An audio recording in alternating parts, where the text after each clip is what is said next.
75 and sunny in here.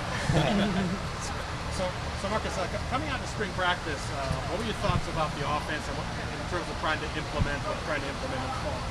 Yeah, I think the first thing that's easy to see is we're kind of in phase 3 right now, but phase 2 in the summer is a huge piece of establishing identity for your group, and I think you can see the chemistry and the commitment that the guys made in the summer, and that's a huge piece. It was the first thing we talked about as an offense, was the fact that when we came back as coaches, we sensed the new intent about our offense. Guys had spent a ton of time together. It was a player-led. The summer in college football is a huge opportunity now because they can do so much. They can be out there with a ball. We can be out there at certain times. You really sense the gel starting to really kick in. Not only the physical piece that comes into being together for 6 to 8 weeks you put into it. I mean, our body types are totally different.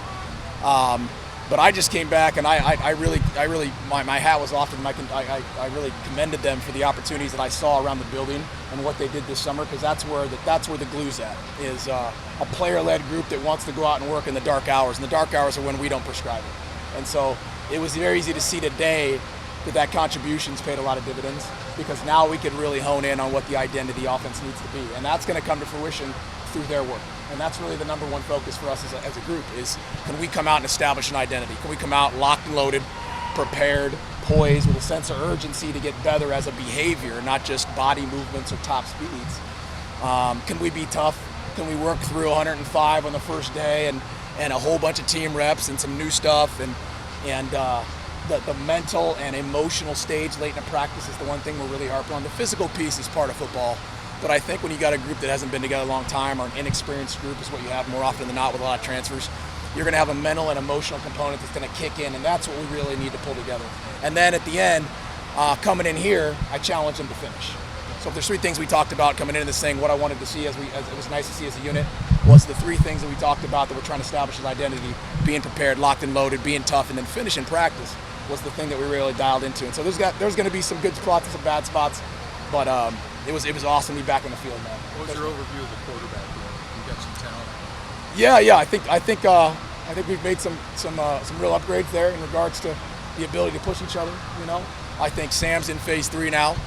He's got an opportunity now to feel like he can take a big deep breath in the playbook and get lined up and know what we need to do. He spent a lot of time with me and the group in the off season, really grinding. Jeff came in, has done an awesome job of really learning it. T's been here a long time. He's had as many offenses I've had in 21 years of camp.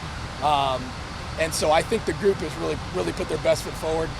They understand that it's a non-negotiable at that position. You got to lead, and you got to lead at that. It's just the nature of the beast. And when you got to lead, you got to accomplish the mission. That's it. You got to accomplish the mission, and you got to take care of your team.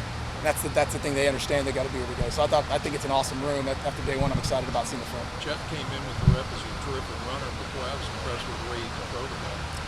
I missed the terrific. He's a good runner. But he really looked good throwing the football. Yeah, no, if you dig into the film enough, there's opportunities. The reason we took him, we felt like he's got the opportunity with his arm to stretch the field.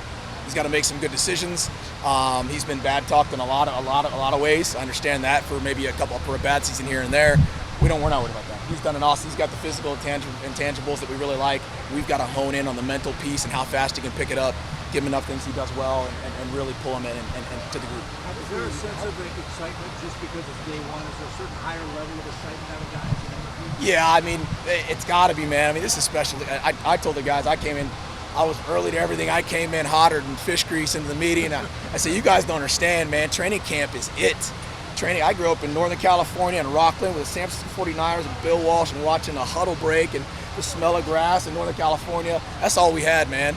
And there's nothing better than being able to lock yourself away and really have the opportunity in life to turn everything else off and focus as a group on one big deal, because they won't get this again.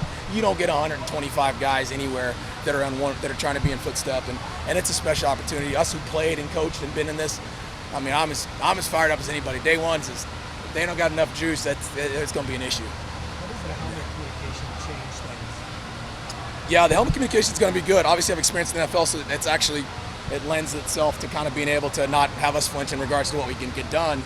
But there's some modifications you've got to make in regards to what you're going to do and calling certain plays, but there's also modifications you can do that are an upgrade. I can give him a little more information potentially at certain times, and maybe he can get from a signal that may not be just play call oriented. So you got to use it to your advantage. You got to be smart. There's going to be some little things about it that you can tweak and have fun with, but I think for the most part, it's part of the game now. You got to practice with it if you're really going to use it. And I think if there's an advantage in there, you really got to hone into what that is and work it. And we're going to work it every day. We're going to have, I'm taking from we'll have them in the walkthroughs. I mean, we'll have earpieces in the walkthroughs. I mean, we're going to take every opportunity to work a game-like environment and hear each other's voice. You said Sam was in phase 3, just offense as a whole. I mean, where would you kind of place I mean, execution level for day one and the retention that's coming back? Hard to tell without really seeing the film. I probably would have jumped to conclusions as a young grasshopper and said, "Oh yeah, we're winning the Super Bowl. Yeah, we're going." I thought there's some really good stuff. I think phase 3 for us is we had a winter talk, we had a spring, we have a summer, right? And winter's just talk. You're not really in the ball. So I think now is the first opportunity to come back with. And the thing that's changed in college, it's phase 3, not like it was 10 years ago. Phase 3, you're like, all right, 80%'s heard the whole thing because they've all been there.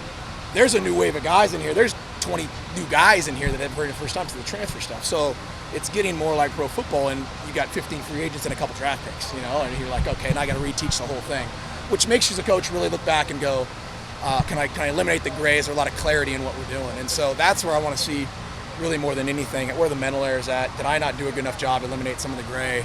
Where can we? Who's understanding what? But I thought for the most part they've done a good job. This is the 3rd time hearing it, and you can see that they feel more confident, they're moving quicker, and that's what you hope to see. Where have you seen Leaf grow to now from when you had him at UNLV? Well, I mean, when we got there was no question that they'd outkicked their coverage and had a guy there that I thought was really special. When we were at Oregon, we were at Oklahoma State, he'd have been a guy that would have played for us on both those elite offenses, right? And I thought that much of him there. As soon as he transferred, I said whoever he's going to get him. We talked beforehand to where he was going to go, opportunities. We stayed really close, and it just so happened we landed in the same spot. I mean, that's just heaven sent in a lot of regards to have a center who knows how you talk. Again, that's the quarterback in the O-line room. And he's done a fantastic job to put on 10 pounds of muscle in the offseason on a guy who's that old. That's hard, man. And to lose body weight and body fat and to be that undisciplined. He's got a really, really bright season and a really bright future, and I'm humbled to be around him.